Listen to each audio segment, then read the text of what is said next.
comedian David Boyle, and I'm quitting alcohol. It is installment number 10 of the process today. Who fucking thought it would have reached double figures? Not me. So this week's installment is trying to keep booze in my life. I'd taken 15, 16 months off the booze. I'd started back on it. I had immediately slipped back into my old crazy drinking ways. But now I was consciously aware that I was eventually going to have to quit alcohol forever. But before then, I was going to give alcohol every single opportunity I could possibly give it to stay in my life. I gave it an 8-year shot, an 8-year chance to stay in my life and become a permanent partner. I tried everything too. There was no stone I left unturned. The first thing I attempted was moderation. That didn't work at all. That was out the window as soon as I had one beer. I do not have it in me to moderate anything. It just seems to be my personality. I'm extremes at either end, either all in, all out. I mean, I ate so much fucking pumpkin I turned orange. That's an example for you. I turned orange. I'm sure if I worked really hard on my personality, I could bring those extremes a little closer together. But I feel like it's easier to just use those extremes to my advantage. So moderation was not even an option. That went out the window immediately. So I had to turn to abstinence. And with abstinence, I've followed the same path that pretty much every drinker trying to quit alcohol follows. I'm not going to drink during the week. That would last a couple of weeks maybe. And then I would decide Thursday was the start of the weekend. I mean, how long do we really get on a weekend? You finish work Friday, you're too fucked, you have a little bit of Saturday, you can't really drink Sunday because you got to work Monday, so you might as well start Thursday and drink on the company's clock. So drinking would usually start Thursday, and then it would dip into Monday. Down the road from where we were living, they would do $5 pints. They would run the taps dry on Monday nights on all the premium beers in this fucking pub, and it was $5 a pint. So we spent about 2 or 3 years going there. My wife loved it. I was like, Jesus Christ, I can't drink on Monday. She'd talk me into it. We'd go down there. I'd get absolutely shit-faced. She'd have a few drinks. We'd get into a big argument. It was all that sort of shit. So just drinking on the weekends for me was almost as futile as moderation. My next plan was like taking 2 weeks on, 2 weeks off, 2 weeks on, 2 weeks off. That would last for like maybe the first 2 weeks. It would end up being like 2 weeks off and then 3 months on and then maybe 5 days off and then 6 months on. The 2 weeks off just wasn't enough time. It wasn't enough time for me to recover from the 2 weeks on. It wasn't enough time to get any inroads into my life. Because that was becoming visibly clear that I was making no inroads in life at all.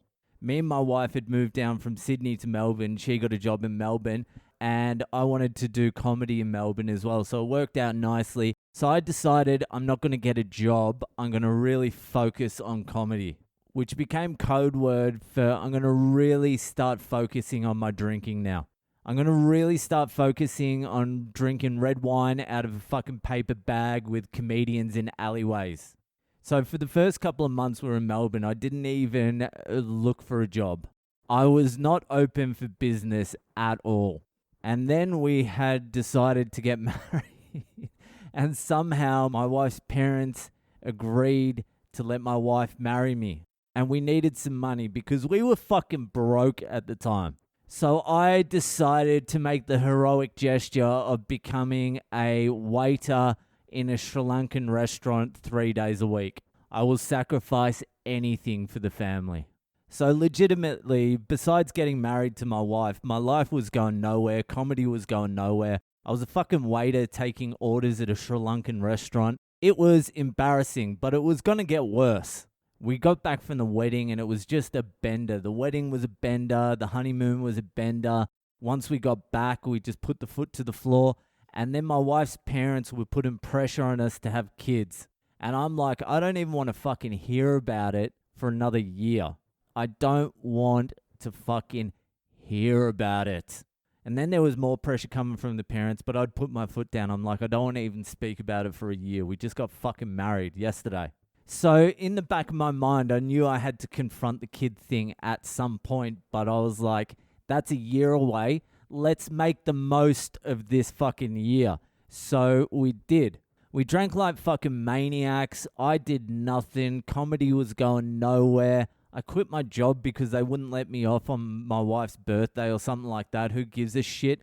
It was 3 days a week at a fucking Sri Lankan restaurant. I actually forgot most of this shit. So that year, that first year after we got married, that was a complete fucking blur. I don't even remember what the fuck we did. But I remember sensing the end was nigh and I was going to get as much drinking in as possible. And with that attitude, just everything in my life fucking stalled. So the year came around and the talk of having kids came back up. In the position and the state I was in at the time, it was very fucking irresponsible to even consider having kids. And if I wasn't married to an Indian, I would certainly not have chosen to have kids then, or probably ever.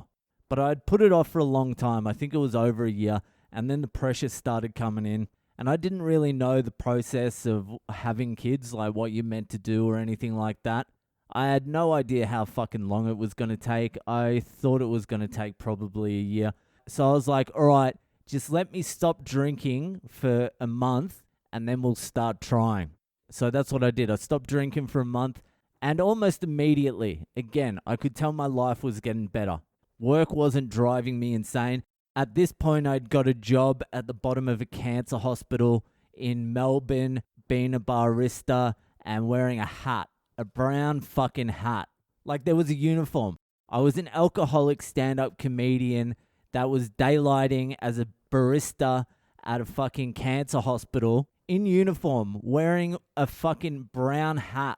I mean like a piece of shit hat. The brim's not even curved, not like a cool hat. Like someone working at Subway, one of those fucking hats. It was humiliating, but it was close to home and it was kind of flexible and I was turning up drunk every single fucking day. Comedy was still going nowhere as opposed to now where it's like really good.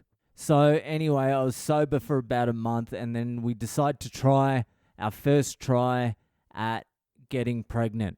And I remember thinking, this is going to probably take a year, so I've got another year under my belt. So we tried the first time. And like 3 weeks later, we find out she's pregnant. First fucking go. First fucking go. Can you fucking believe that? I thought I had like another year, 9 months at least from then to keep the fucking Boyle train running. But we find out she's fucking pregnant. And that hits me pretty hard. And I don't really want to go into too much detail about the pregnancy, but I spent 98% of it drunk. I was really planning on that being like my last hurrah. So all these things are just fucking excuses for me to keep boozing. The year before we tried to have kids, the excuse was the end is coming soon. Then when my wife got pregnant, my excuse was my fucking wife's pregnant. I'm going to have a fucking kid. So I got hammered throughout the pregnancy. Like I really did a job during that first pregnancy. It was not my best performance as a human being. I remember not long before my son was born, it was at the end of the comedy festival. I'd just done the Melbourne International Comedy Festival and we were going in for some fucking appointment to the doctors and I was hung over as shit and I was a mess because I'd just been on another 2-year bender.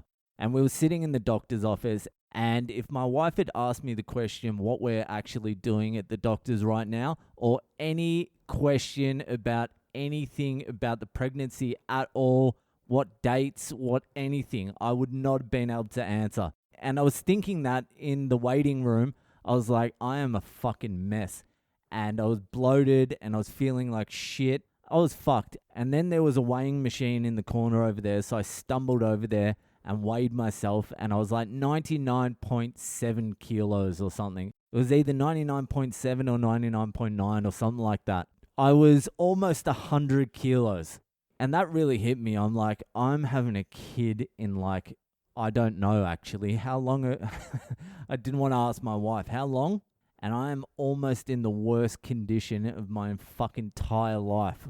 So right then and there, I decided I'm not drinking anymore. I'm going to start getting fit and healthy. I'm going to fucking lift my game. It's go time. So I think I did that for like 3 weeks. Then a few of my mates came down and we had a big party. This is like 2 weeks before my kid was born. My wife was going nuts. I was like, what am I meant to do? They're all here, hotel, blah, blah, blah. So she went mental about that, like really mental. I hear about it all the time, every fucking time we get into a fight. But once they left, I went straight back to not drinking again. Everything during this period was very precarious. I had virtually no self-control. I didn't know what was going on. I was always either hammered, hungover, or in a period of like abstinence for a while. But the abstinence was always due to like me being fucked for like the previous 3 months. I was doing nothing I was really meant to be doing. I was shirking every responsibility I should have been taken by the scruff of the neck. I was just a useless piece of shit. Honestly, I was a useless piece of shit. If it wasn't for my wife's mum being there for like 2 months, I don't know what the fuck would happen because I was fucking useless.